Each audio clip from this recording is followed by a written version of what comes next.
The Balfour legacy, which we've been talking about this afternoon, I think I want to start, before I get into what it could mean, or undoing this legacy, or correcting this legacy in terms of political action through civil society. I just wanted to give an insight of what it means to live through this legacy as a Palestinian. One of the main characteristics of the Balfour Declaration is the denial of the existence of a nation, of the Palestinian people.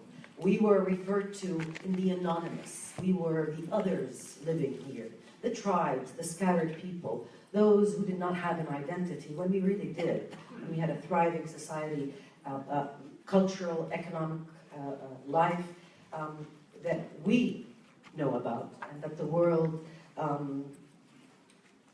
ignored or denied later on out of political convenience.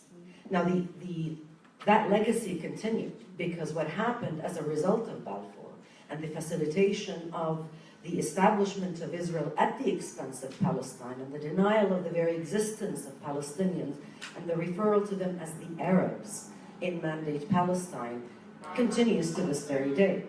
And you still hear the discussions about Israel and Palestine in the paradigm of Israel and the Arabs. Israel and all the nasty Arab neighbors that want to destroy the tiny Jewish state. That's the narrative, that's the overwhelming narrative, especially in the West. Now, what that does is it continues the legacy of denying a culture, history, roots. And I think one of the interesting aspects of that is the added fragmentation of this denied identity. So Palestinians are Muslim, Christians, Druze, Caucasians, Armenians. We are a beautiful society that has a lot of colors and nuance. Yet the denial of the existence of that people kind of puts us in different pigeonholes. So I'll give you just an example of a story that I lived through as a young kid in the diaspora before Oslo. And I won't tell you when, so you won't guess my age.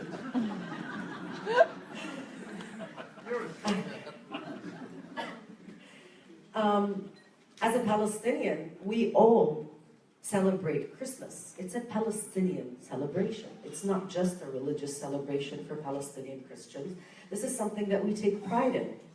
And one of the first cultural shocks of my life as a young adolescent was being told by a fellow classmate that, you know, what relation do you have with Christmas?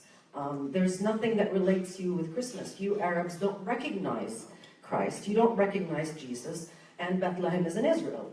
And, you know, it took me a while to kind of get my bearing, and it took days and months later on of conversation to just bring my friend to an area where she can accept that A, Bethlehem is in Palestine, B, Palestinians, there are Palestinian Christians. I'm not one of them, but I actually, I'm proud that my last name kind of gives me the option of pretending to be Christian or Muslim. It's very convenient, believe me, especially during Ramadan when you're not fasting. It works great.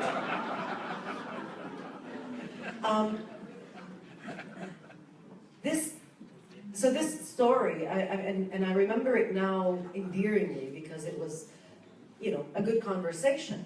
I think you see it playing out politically, you see it playing out ideologically in the different political groups and parties throughout, you know, the Western Hemisphere, particularly now with the rise of right-wing political parties that adopt this denial as part of their ideology. So resolving this conflict is about bringing a good deal for Israel.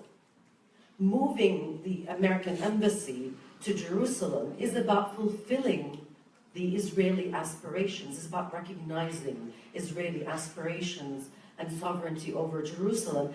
And nobody talks about the Palestinians. They're not part of the conversation. They don't exist. And like we heard from the last speaker, we're just props in old photos. We do not exist. I'm, you know, a career journalist and a communicator, and it always struck me working with predominantly English-speaking media outlets, that having a Palestinian speak like ordinary people speak, so kind of breaking that stereotype of the angry Arab, of the wailing mother, of somebody who's doesn't really make a lot of sense because they're just angry and there's no time for context. So that's all you get. You get the stereotype packaged in 30 seconds, wailing mom, angry man, death to Israel kind of message, and then you move on, and you kind of, in a way, excuse the continuation of this denial. There is a changing trend in the conversation about Palestine. I'll admit that, and I'm an optimist by nature. But I think what is worrying, and what should worry all of us who are concerned with achieving justice and the rising, as you said, Tahir. See, I can also commend you.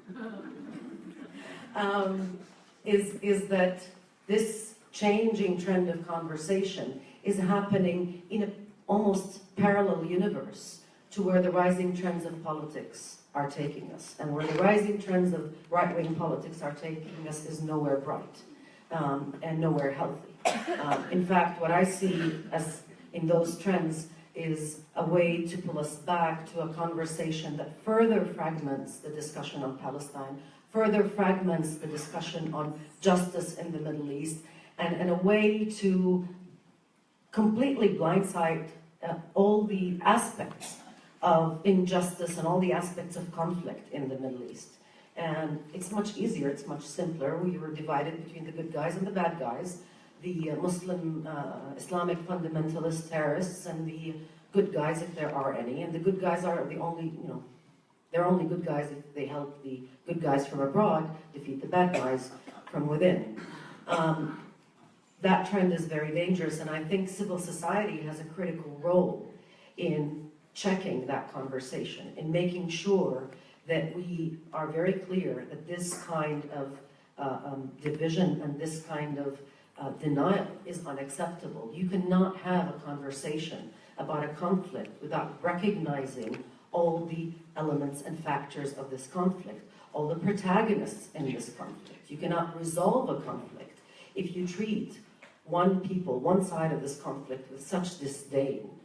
If you talk about them as if they are a level below the other side in their humanity, in the way they treat their children, in the way they talk about their dreams, in the way they have aspirations for a better future. That conversation needs to change, and I think civil society has a heavier burden now with Trump and company and the likes who hopefully will not gain ground in Europe.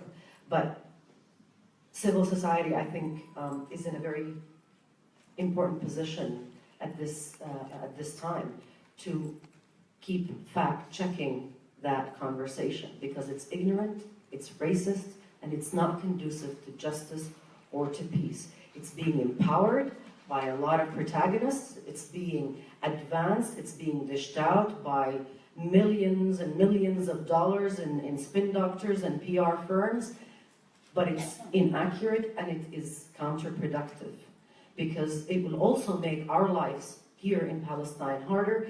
I cannot convince my fellow Palestinians that there are people out there who respect our right as a nation if all they see are people who talk about us as if we are just a step above beasts, just domesticated beasts. We're beasts that are being put under control, taught how to teach their children right, taught how to love their children the right way, plan for their children the right way. These direct and indirect messages, I think, are very, very important. So how do we correct the Balfour legacy?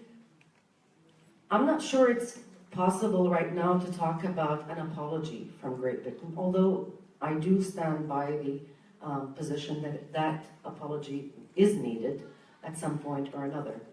And I am certain that this current government in Britain has absolutely no intention of recognizing Britain's responsibility in what we're living in today in Palestine, in 100 years of perpetuated injustice. However, I think civil society can take the initiative of drafting the UK Declaration, representing civil society and politicians and political parties that endorse justice as an ideology.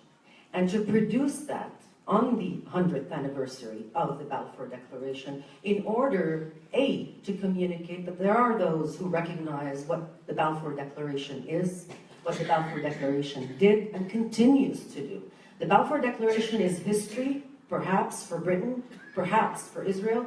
It's our everyday for Palestinians. Not just Palestinians in Palestine, but Palestinians all over the world. And the majority of us are not in Palestine.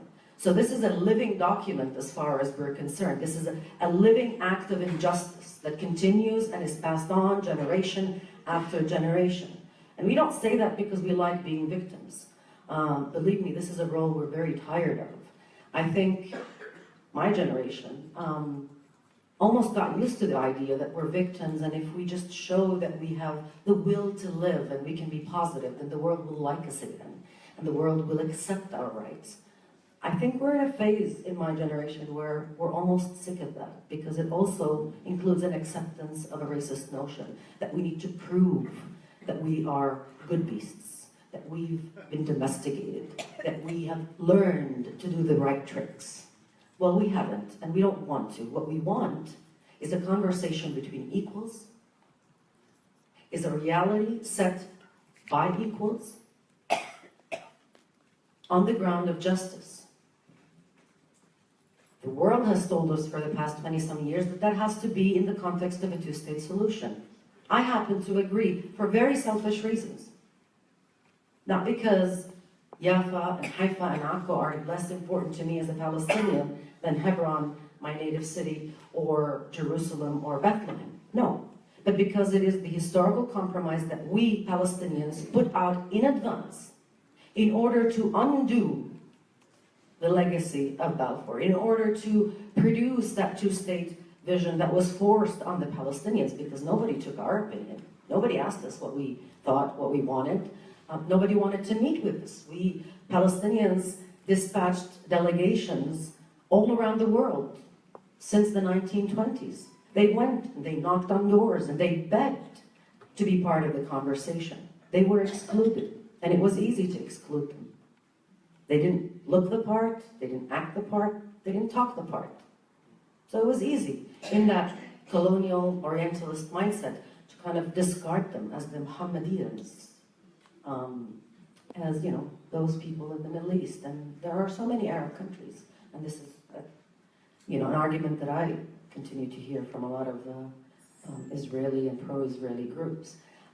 So back to my idea of what civil society can do, and I don't think this is limited to Britain. I think worldwide, right now, there is more connection and more coordination between civil society and those who are united on the principle of our shared humanity, of the principle that human rights are universal and that there are no exceptions. We cannot endorse human rights and accept that a people can be excluded from those principles. This foundation has united civil society to act in a global manner on many issues. And we saw that after the election of Donald Trump. We saw expressions of solidarity worldwide with principles about justice, about democracy, about equal rights, about respect. Palestine is not different from that. The question of Palestine is about respect, about dignity, about justice, and about freedom. These are values that we all share. It's not complicated. It's not unique to the Middle East. Let's not fragment it into the talks about the Muslims and the Christians and the Gazans and the West Bankers and the Jerusalemites. That does no service to the Palestinians. And this is one, perhaps my last remark is, if you want to do a service to the Palestinians, please don't play into that fragmentation. There is no such thing as Gazan. There are Palestinians in Gaza, 2 million of them, living in an open-air prison, enduring inhumane circumstances, being punished for being Palestinian, not Gazan. That geographic area is called Gaza. But that punishment and that siege is no different in the West Bank. Only here, you don't see the tanks. You don't see widespread devastation anymore. But the siege is the same. The mentality is the same. The same mentality that can lock up 2 million people and decide whether coriander is a luxurious item that people in Gaza don't need to have are the same people who govern what is on the shelves of our supermarkets here across the West Bank. They're the same people who can decide whether my child can get a permit to go to Jerusalem for urgent medical treatment or not. Or whether he can go, but I'm denied, so he has to figure it out on his own. It's the same mentality. More aggressive in Gaza? Sure. Because, you know, it's easier to dehumanize them. It's Hamas then, right? They elected the fundamentalists, the Islamists. We don't have to think about the Christians in Gaza. We don't have to think about the seculars in Gaza. We don't have to think about the humans in Gaza. So long as we flag up that wonderful word, Hamas, and then the conversation ends. I think that fragmentation serves those who want to avoid the subject, who want to avoid the issue of achieving justice. If we can stand up to that and frame the conversation the way it should be framed, about universal principles of justice, of equality, of democracy, and of freedom, then I think we would be doing a lot of service to the generations of Palestinians who've endured these 100 years, and maybe setting the ground for a different kind of momentum, where we don't have to talk about the different aspects of occupation, and finally talk about the overall situation and why it's just wrong. It's not about fixing this area or this aspect of occupation or the other. It's not about facilitating movement. It's not about bringing in coriander and spaghetti into Gaza. No, it's about people's rights. And with that, I'll end so I don't take more time than I am supposed to. Thank you.